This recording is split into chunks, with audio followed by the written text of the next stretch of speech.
Introduction. Facebook is a massive traffic monster. As of this writing, it has over 1.3 billion, and that's with a capital B, daily active users. Think about that. Over 1.3 billion people using the same website day after day. On top of this, it continues to grow. Also, when people are on Facebook, they pretty much stay there, and they view page after page of content.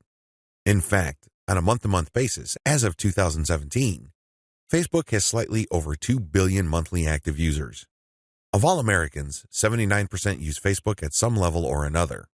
If this wasn't impressive enough, the next platform that gets the highest percentage of American users is Instagram, which is owned by Facebook.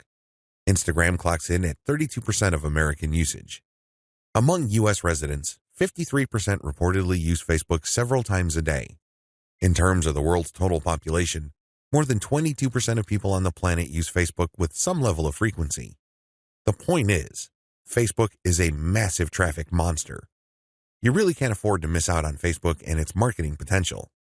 If this wasn't impressive enough, wait, it gets even more mind-blowing. Once people log into Facebook, the system basically keeps tight surveillance on them. And the crazy thing is that this is all done with their permission.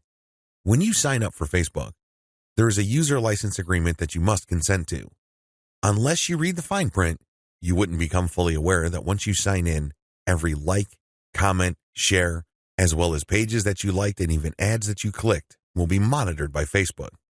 It's as if by watching your behavior, Facebook can make educated guesses as to what your interests are and can then show you advertising that fits those interests. Sounds pretty fair, right? Well, this extends across the board. That's right.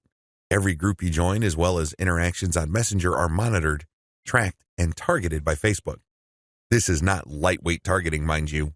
When it comes to fine laser targeting of demographic groups based on individual user behavior, nothing even comes close to Facebook.